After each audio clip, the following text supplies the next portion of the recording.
Fala pessoal, beleza? Eu sou o Nerd Espinosa e sejam bem-vindos ao meu canal.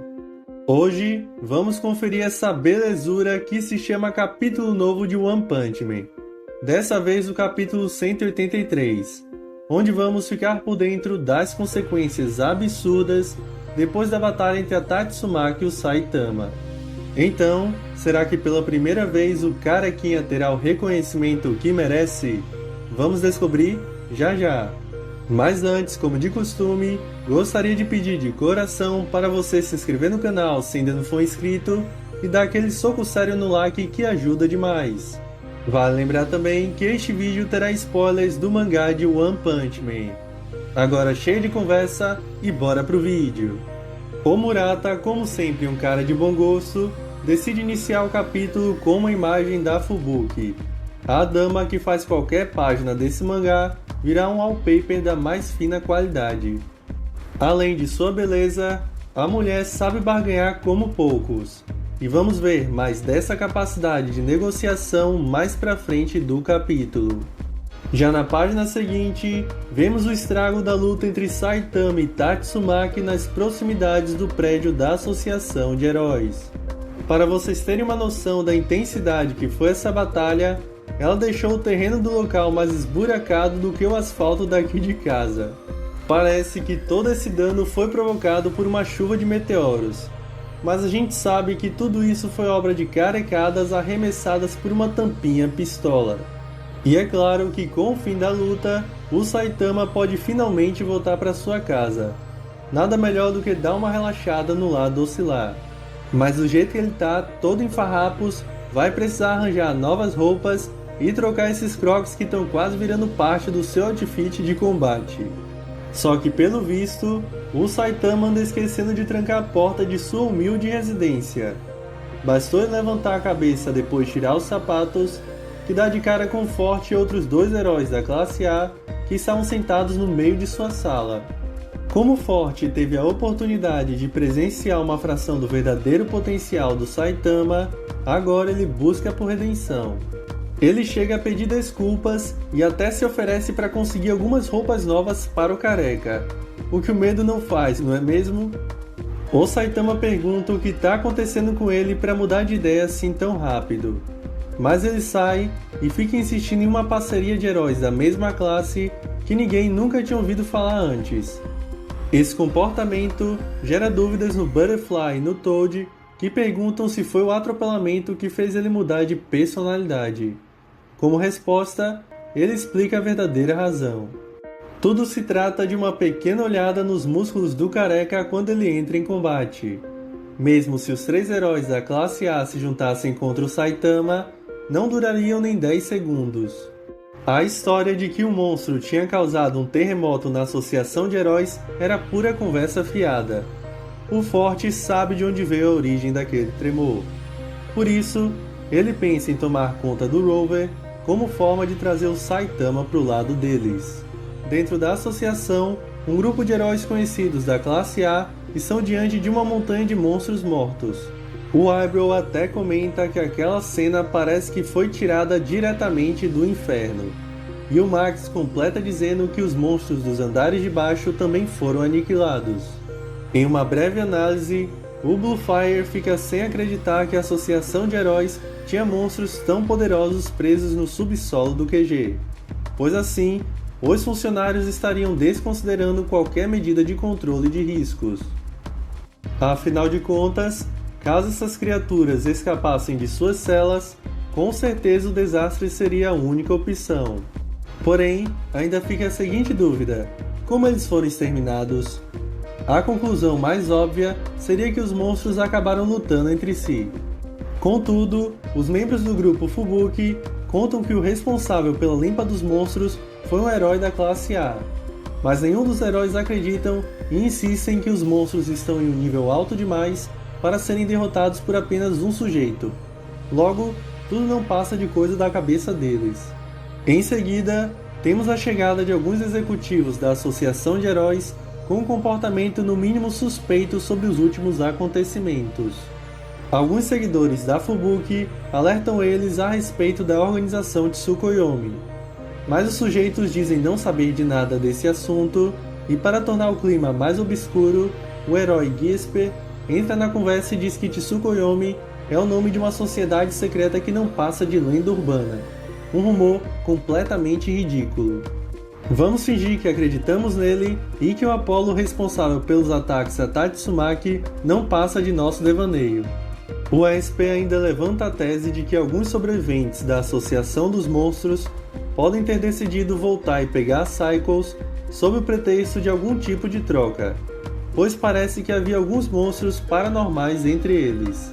Como se esperava, todos acham aquela atitude suspeita, e ela fica ainda mais nebulosa com a fumaça do charuto do McCoy, um executivo que parece ter sido Hashira da Névoa na vida passada. Eu não sei se vocês já ouviram essa frase, mas onde a fumaça tem fogo. Se bem que, para o azar dele, a Fubuki está de olho na forma estranha como as coisas estão sendo conduzidas.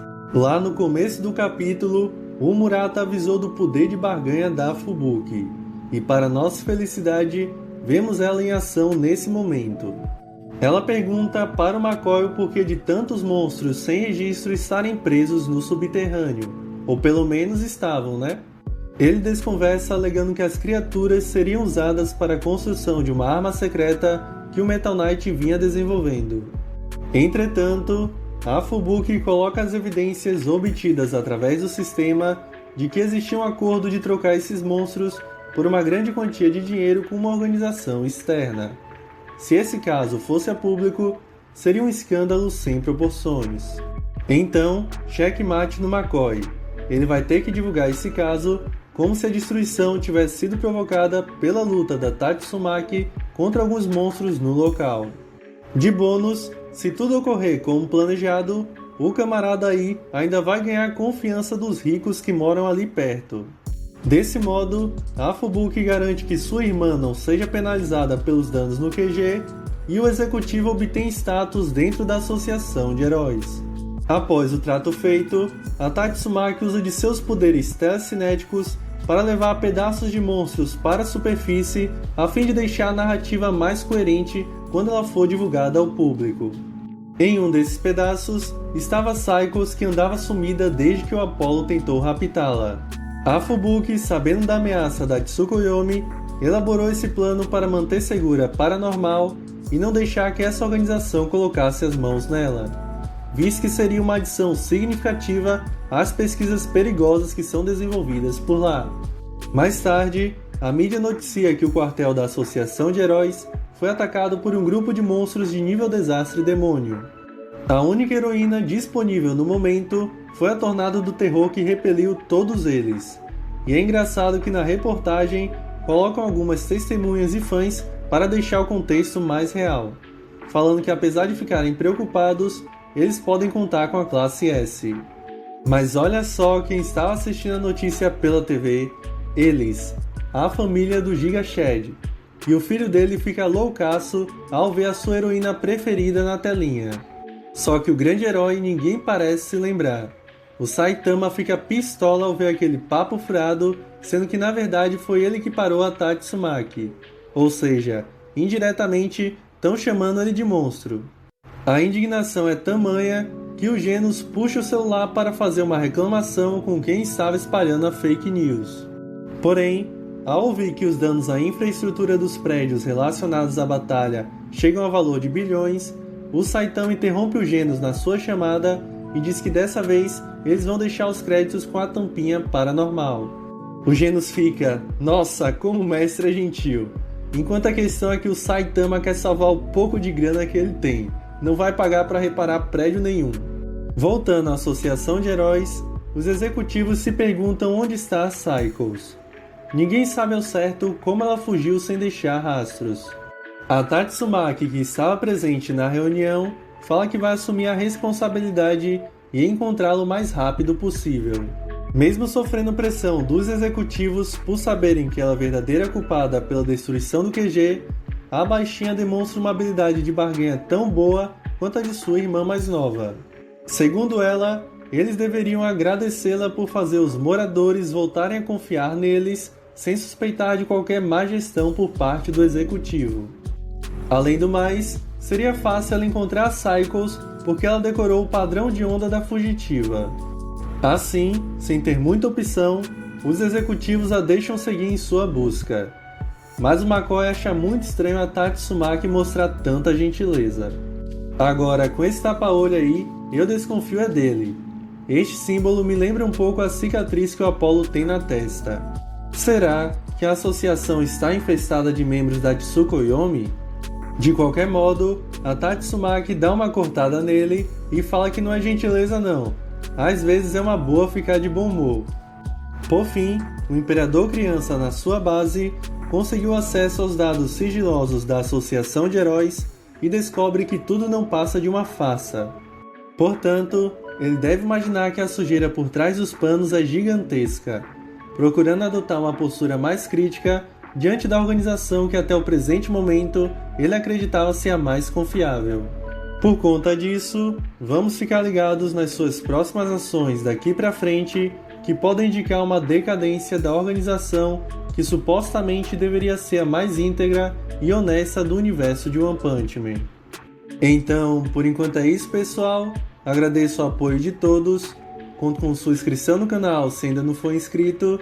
E se possível, deixa seu like que ajuda demais. Vou ficando por aqui. Valeu e até breve. Fui!